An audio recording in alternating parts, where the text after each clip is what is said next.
भारत, जिसे युवाओं का देश कहा जाता है।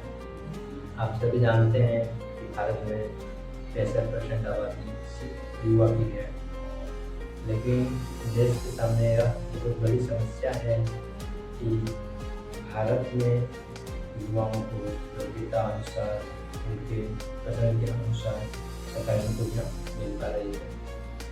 भारत के भविष्य को अंधेरे में धकेला जा रहा है और भारत के सामने यह सवाल, देश में जब यूपीएससी का एग्जाम होता है तो फिर एक सीट पे 1000 स्टूडेंट फॉर्म भरते हैं।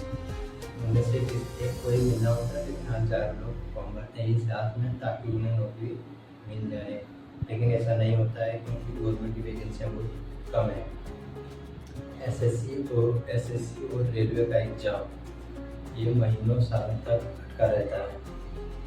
जब समय आता है एग्ज़ाम हो जाता है, लेकिन उसके बाद पता चलता है, एग्ज़ाम देके घर आते समय पता चलता है कि क्वेश्चन पेपर लीक हो गया है। तब युवाओं के भरोसे से टूट जाते हैं। देश में जब एसएससी और रेलवे के एग्जाम में स्कैम होता है, पेपर लीक होता है, तो युवाओं के भरोसे टूट जाते हैं, क्योंकि सपने चकनाचूर हो जाते हैं।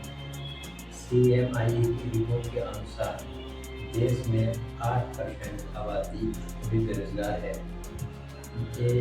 यह संख्या बहुत बड़ी है। देखने में तो छोटी लगी, लेकिन ये संख्या बहुत बड़ी है। प्रत्येक 100 में से 8 युवा बेरोजगार हैं। आज देश में इंजीनियर किया हुआ एक युवा चाय बेचने को मजबूर है, मास्टर डिग्री देने वाले युवा रिक्शा चलाने को मजबूर है और सरकारी नौकरियों के इंतजार कर रहे उस लाखों युवा उनमें अपनी उम्र को पार कर बेरोजगार ही बैठे हैं। ये आंकड़ा आगे अगर युवाओं को रोजगार नहीं मिला तो उसका असर सिर्फ एक परिवार पर नहीं बल्कि पूरे देश पर पड़ेगा। युवा हताश होते हैं और समाज में अपराध बढ़ जाता है, विकास रुक जाता है। भारत की ताकत ही उसका युवा है और अगर यह ताकत बेरोजगार रहा तो यह हमारी सबसे बड़ी कमजोरी होगी।